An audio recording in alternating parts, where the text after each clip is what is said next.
तो आज हम लोग अभिक्रिया एंथैल्पी या अभिक्रिया ऊष्मा के बारे में पढ़ेंगे, जिसको एंथैल्पी ऑफ रिएक्शन या हीट ऑफ रिएक्शन कहते हैं।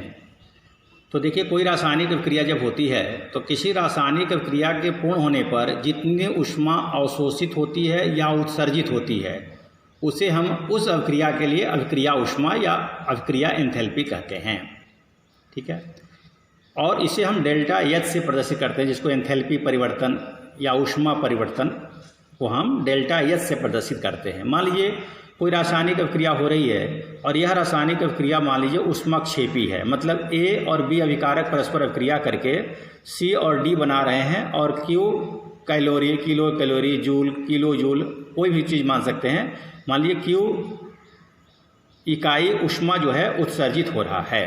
ऊष्माक्षेपी में ऊर्जा जो है या ऊष्मा जो है उत्सर्जित होती है। तो हम ऊष्मागतिकी के प्रथम नियम के अनुसार लिख सकते हैं, क्योंकि हम लोग ऊष्मागतिकी के प्रथम नियम के अनुसार जानते हैं कि ऊष्मा न तो नष्ट की जा सकती है और न तो उत्पन्न की जा सकती है, अर्थात अभिकारक की कुल ऊष्मा जो है उत्पाद की कुल ऊष्मा के बराबर होती है।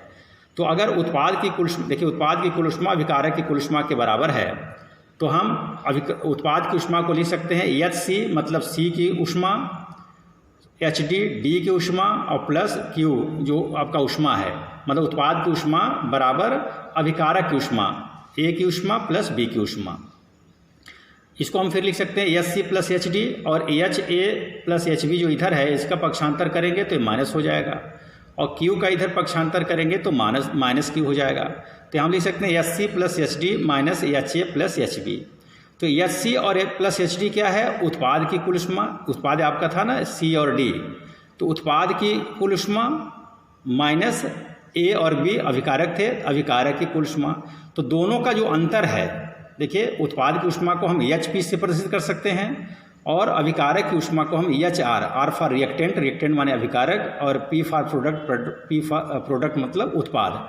तो उत्पाद की ऊष्मा में से अगर अभिकारक की ऊष्मा घटा देते हैं तब जो आपका एंथैल्पी परिवर्तन होता है, तो बराबर क्या हो जाएगा? Minus Q. तो हम लिख सकते हैं ना H P minus H R, मतलब दोनों का जो अंतर है उसको हम डेल्टा एच से प्रदर्शित करेंगे, और डेल्टा एच आपका जो है यहाँ पर माइनस क्यू होगा। मतलब अगर कोई ऊष्माक्षेपी अभिक्रिया है तो अभिक्रिया ऊष्मा का मान क्या होगा? ऋणात्मक होगा। फिर इसी प्रकार से अगर इस अभिक्रिया को हम मान लेते हैं कि ऊष्मा शोषी अभिक्रिया है, ए और बी आपस में अभिक्रिया करके सी और डी देते हैं, और क्यू इकाई ऊष्मा, इकाई मतलब कैलोरी, किलो कैलोरी, कुछ भी कहा जा सकता है, ऊष्मा अवशोषित हो रहा है। ऊष्मा शोषी अभिक्रिया में ऊष्मा अवशोषित होता है तो माइनस क्यू हो जाए। फिर जैसे ऊपर अभी दिखाया गया था कि ऊष्मागतिकी के प्रथम नियम के अनुसार उत्पाद की ऊष्मा बराबर अभिकारक की ऊष्मा। फिर यहाँ पर H C plus H D आपका उत्पाद की ऊष्मा है, एच ए और एच बी अभिकारक की ऊष्मा है, और माइनस क्यू का इधर पक्षांतर करेंगे तो प्लस क्यू हो जाएगा। तो H P minus H R बराबर डेल्टा एच बराबर प्लस क्यू आ जाएगा। मतलब कि अगर कोई ऊष्मा शोषी अभिक्रिया है तो उसके लिए अभिक्रिया ऊष्मा का मान, देखिए अभिक्रिया ऊष्मा कहिए चाहे अभिक्रिया एंथैल्पी कहिए, चाहे एंथैल्पी परिवर्तन कहिए, चाहे ऊष्मा परिवर्तन कहिए, उसका मान आपका धनात्मक होगा। फिर इसी प्रकार से आगे देखेंगे। अब अभिक्रिया ऊष्मा विभिन्न प्रकार का हो सकता है, चूँकि रासायनिक अभिक्रिया विभिन्न प्रकार की हो सकती हैं। जैसे कुछ ऐसी अभिक्रियाएँ होती हैं जिसमें पदार्थ का दहन होता है, कुछ ऐसी अभिक्रियाएँ होती हैं जिसमें पदार्थ बनता है कि नहीं। इस प्रकार से कुछ ऐसी अभिक्रियाएँ होती हैं जिसमें जो पदार्थ है या अणु जो है वो परमाणु रूप में बदलते हैं। तो ये विभिन्न प्रकार की अभिक्रियाएँ जो होती हैं उसके आधार पर जो अभिक्रिया ऊष्मा है वो विभिन्न प्रकार का होता है। जैसे यहाँ पर ये दहन ऊष्मा, हीट ऑफ कंबस्शन। दहन माने हम लोग जानते हैं कि दहन माने जलना होता है। तो किसी पदार्थ के 1 मोल के दहन होने पर, माने जलने पर जितनी ऊष्मा उत्सर्जित होती है उसे हम उस पदार्थ का दहन ऊष्मा या हीट ऑफ कंबस्शन कहते हैं, या दहन एंथैल्पी कहते हैं। अब जैसे देखिए यहाँ पर मीथेन का दहन दिखाया गया है। मीथेन जब वायु की उपस्थिति में जलेगा तो कार्बन डाइऑक्साइड जल बनेगा और 212.8 किलो कैलोरी ऊष्मा जो है वह उत्सर्जित होगा। तो हम कहेंगे कि मीथेन, देखिए इसके पहले कोई संख्या नहीं है तो 1 मोल माना जाएगा। तो मीथेन के 1 मोल के जलने पर इतनी ऊष्मा उत्सर्जित होती है, तो हम कहेंगे मीथेन की दहन एंथैल्पी जो है वो 212.8 किलो कैलोरी है। इसी प्रकार से संभवन या विरचन एंथैल्पी, हीट ऑफ एंथैल्पी और हीट ऑफ फॉर्मेशन। तो जैसे यहाँ पर संभवन या विरचन का मतलब बनना होता है।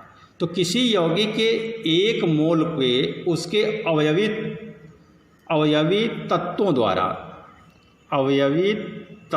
द्वारा बनने में जो एंथैल्पी परिवर्तन होता है या ऊष्मा परिवर्तन होता है उसे संभवन या विरचन एंथैल्पी या ऊष्मा कहते हैं। अब जैसे उदाहरण के लिए जैसे कार्बन डाइऑक्साइड का विरचन करना है, कार्बन डाइऑक्साइड का निर्माण करना है, तो कार्बन डाइऑक्साइड का अवयवी तत्व कौन कौन है? कार्बन और ऑक्सीजन। तो कार्बन और ऑक्सीजन के संयोग से जब कार्बन डाइऑक्साइड का एक मोल बनेगा तो जितना एंथैल्पी परिवर्तन होगा, ऊष्मा परिवर्तन होगा, वह कार्बन डाइऑक्साइड का संभवन एंथैल्पी या विरचन एंथैल्पी कहलाएगा। तो यहाँ पर क्या दिखाया गया है कि कार्बन और ऑक्सीजन क्रिया करके कार्बन डाइऑक्साइड बनाते हैं, और जब ये कार्बन डाइऑक्साइड बनता है तो 94 किलो कैलोरी ऊष्मा जो है यह उत्सर्जित होती है। तो हम कहेंगे कार्बन डाइऑक्साइड का जो संभवन एंथैल्पी है, देखिएगा जब उत्सर्जन होता है तो अभी बताया गया था इसके पहले कि जब उत्सर्जन मतलब ऊष्माक्षेपीय क्रिया है तो एंथैल्पी पर जो परिवर्तन होता है या ऊष्मा परिवर्तन होता है या एंथैल्पी ऊष्मा जो होता है वह ऋणात्मक होता है। तो कार्बन डाइऑक्साइड का जो संभवन एंथैल्पी होगा ऋण 94 किलो कैलोरी होगा। इसी प्रकार से अगला है कणीकरण एंथैल्पी या कणन एंथैल्पी, एंथैल्पी ऑफ एटमाइजेशन। मतलब कोई भी अगर अणु है तो उसको उसके गैसीय परमाणु में बदलने के लिए जितनी ऊर्जा की आवश्यकता होती है उसे हम कणीकरण एंथैल्पी या कणन एंथैल्पी कहते हैं। जैसे अब देखिए हाइड्रोजन गैस है, हाइड्रोजन क्या है? अणु है। अब हाइड्रोजन अणु में क्या है? हाइड्रोजन के बीच में बंध है। तो इस बंध को तोड़ेंगे तभी तो हाइड्रोजन का अणु जो है हाइड्रोजन परमाणु में बदलेगा, हाइड्रोजन के 2 परमाणु बदलेगा। तो उस बंध को तोड़ने के लिए जितनी ऊर्जा की आवश्यकता होगी उसे हम उसका जो है कणीकरण एंथैल्पी या कणन एंथैल्पी कहेंगे। जैसे हाइड्रोजन अणु को गैसीय हाइड्रोजन परमाणु में बदलने के लिए 435 किलो जूल प्रति मोल ऊष्मा की आवश्यकता होती है। प्रति मोल मतलब हाइड्रोजन के एक मोल को हाइड्रोजन के 2 परमाणुओं गैसीय परमाणु बदलने के लिए इतनी ऊर्जा की आवश्यकता होगी। तो हम कहेंगे कि हाइड्रोजन का जो कणीकरण एंथैल्पी है वह आपका 435 किलो जूल है। इसी प्रकार से आबंध एंथैल्पी, तो हम लोग जानते हैं कि परमाणु आपस में मिलकर के अणु का निर्माण करते हैं। तो जब परमाणु आपस में मिलकर के जब अणु का निर्माण करते हैं तो परमाणुओं के बीच में क्या बनता है? आबंध बनता है, नया बंध बनता है। तो जब नया आबंध बनता है तो जितनी ऊर्जा उत्सर्जित होती है या निर्मुक्त होती है उसे हम आबंध ऊष्मा या आबंध एंथैल्पी कहते हैं। तो देखिए विलगित गैसीय परमाणु के संयोग से बंध बनने में जितनी ऊर्जा निर्मुक्त होती है उससे आबंध ऊष्मा या आबंध एंथैल्पी कहते हैं। और इसके विपरीत अगर कोई मान लीजिए अणु है तो अणु के बीच में जो बंध है उस बंध को तोड़ने के लिए जितनी ऊष्मा की आवश्यकता होती है ना, जो बंध तोड़ा जाएगा तो ऊष्मा की आवश्यकता होगी। तो जितनी ऊष्मा की आवश्यकता होगी उसे हम कहेंगे आबंध वियोजन एंथैल्पी। वियोजन माने टूटना होता है।